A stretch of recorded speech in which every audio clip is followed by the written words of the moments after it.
Selamat sore Ibu dan juga teman-teman. Kembali lagi dengan saya Jenny Hatalaibesi. Kali ini kita akan membahas tentang pendidikan kesehatan terkait dengan akut coronary syndrome atau biasa disebut dengan sindrom coronary akut. Sebelum kita masuk lebih jauh atau lebih dalam terkait dengan pendidikan kesehatan tentang penyakit ini, kita perlu tahu apa yang dimaksud dengan pendidikan kesehatan. Apakah dari teman-teman ada yang tahu apa itu pendidikan kesehatan? Ada yang tahu? Oke, baik. Mari kita membahas bersama-sama. Jadi, pendidikan kesehatan merupakan proses mendidik masyarakat terkait dengan kesehatan di mana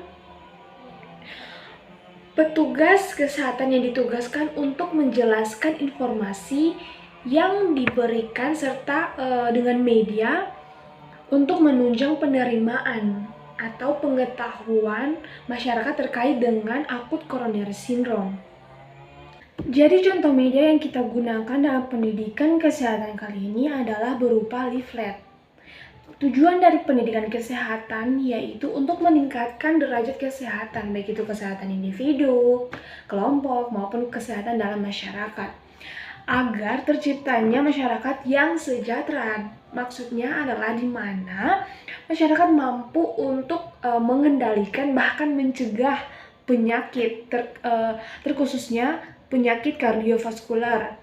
Salah satunya yaitu penyakit akut coronary syndrome atau biasa disebut dengan sindrom coronary akut. Kita masuk pada pembahasan yang selanjutnya yaitu upaya pencegahan, yaitu upaya primer, upaya sekunder, dan juga upaya tersier. Yang pertama, upaya primer. Upaya primer merupakan upaya pendidikan kesehatan yang dilakukan kepada masyarakat di mana sasaran atau ditujukan kepada masyarakat yang sehat. Upaya primer ini mencakup upaya promotif dan juga upaya preventif.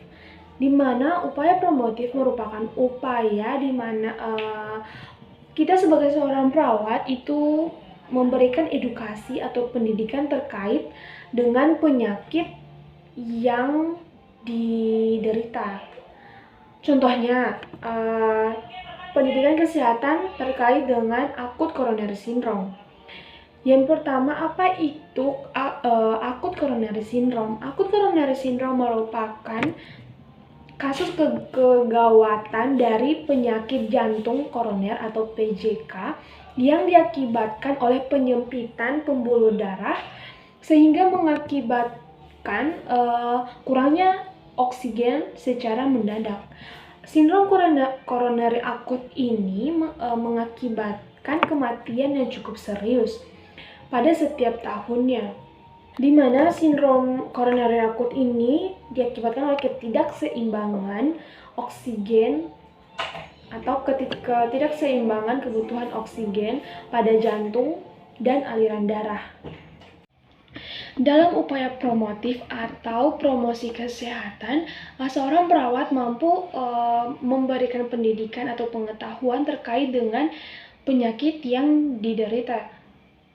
Di antaranya apa yang dimaksud dengan penyakit tersebut, kemudian penyebabnya, tanda dan gejalanya, bahkan sampai dengan bagaimana proses perjalanan penyakit tersebut.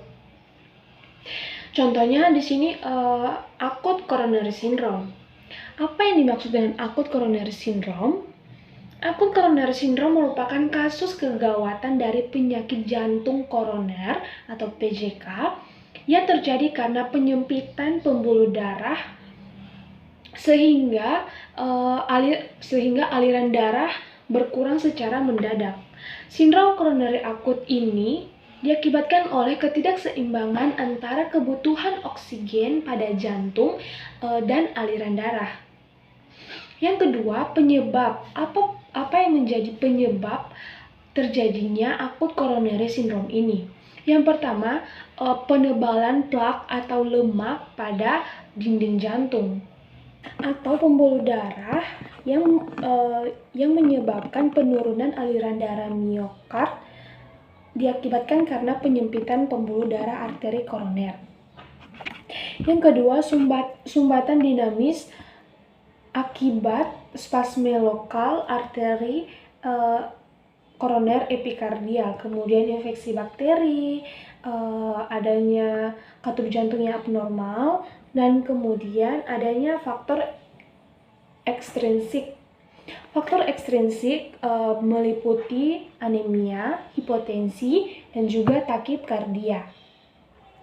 Yang selanjutnya, apa tanda dan gejala dari akut coronary syndrome ini?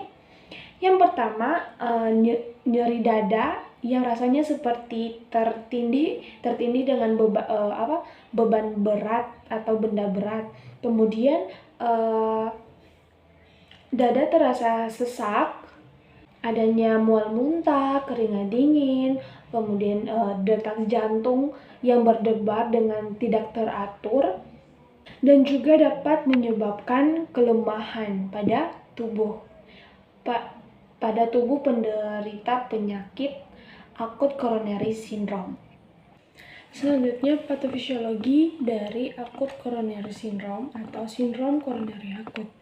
Ruptur plak arteriosklerosis yang diikuti pembentukan trombus pada lesi. Trombus yang terbentuk kemudian kembali ditutupi oleh plak arteriosklerosis sehingga pembuluh darah semakin menyempit, menyebabkan gambaran iskemia, sehingga menimbulkan nekrosis yang dapat terjadi pada otot miokardium yang ditandai dengan peningkatan level enzim jantung. Baik, untuk poin yang kedua dari upaya primer yaitu upaya preventif, di mana seorang perawat mampu untuk memberikan edukasi terkait dengan pencegahan akut coronary syndrome. Kita perlu tahu bahwa apa saja pencegahan yang dapat dilakukan untuk mencegah terjadinya penyakit akut coronary syndrome ini. Pencegahan akut coronary syndrome ini meliputi yang pertama, perawat memberikan edukasi untuk melakukan olahraga dan aktivitas fisik secara teratur. Yang kedua, menghentikan kebiasaan yang berhubungan langsung dengan polusi atau asap rokok. Yang ketiga, mengurangi makanan atau minuman yang kaya akan lemak dan gula. Kemudian kita masuk pada upaya sekunder, di mana upaya sekunder ditujukan untuk masyarakat yang sedang sakit. Upaya sekunder meliputi yang pertama, menyembuhkan dan mencegah penyakit yang berlanjut. Kemudian yang kedua, mencegah penyebaran penyakit. Ketiga, memperpendek masa ketidakmampuan. Dan keempat, pengobatan yang cukup untuk menghentikan proses penyakit. Di sini untuk pengobatan pada upaya sekunder yaitu yang pertama, pemberian obat-obatan berupa vasodilator, kemudian antikoagulan, obat golongan opioid, golongan beta blocker, antihipertensi, dan juga obat penurunan kolesterol. Selain itu, dalam pengobatan ini juga dapat diedukasikan untuk operasi angioplasti dan operasi bypass jantung. Upaya yang terakhir yaitu upaya tersier, di mana upaya ini ditujukan untuk pasien dalam masa pemulihan. Upaya tersier terdiri atas 4 poin, yaitu rehabilitasi fisik, mental, rehabilitasi faksional, dan rehabilitasi estetis, di mana rehabilitasi fisik artinya klien penderita akut coronary syndrome dapat melakukan penyembuhan fisik secara lebih lanjut dan semaksimal mungkin. Yang kedua, rehabilitasi mental, artinya selama proses pemulihan klien dapat menyesuaikan diri dalam hubungan antar individu, kelompok, dan juga masyarakat. Untuk hal ini, klien perlu mendapatkan bimbingan terkait mental atau kejiwaan sebelum kembali beraktivitas dalam masyarakat. Untuk poin yang ketiga yaitu rehabilitasi faksional, artinya dalam masa pemulihan klien dapat memiliki suatu pekerjaan atau jabatan dalam masyarakat agar dapat mengukur kemampuan dan ketidakmampuan klien. Yang keempat yaitu rehabilitasi estetis. Artinya, dalam rehabilitasi ini perawat mampu membantu klien untuk menyesuaikan diri. Dalam masyarakat tujuannya adalah untuk mendapatkan pengertian dari anggota masyarakat terhadap kondisi yang dialami oleh klien tersebut, baik itu fisik, mental, maupun kemampuan klien itu sendiri. Demikian informasi yang dapat saya sampaikan hari ini terkait dengan pendidikan kesehatan kepada klien dengan akut coronavirus syndrome. Semoga video ini dapat bermanfaat bagi teman-teman semua. Terima kasih.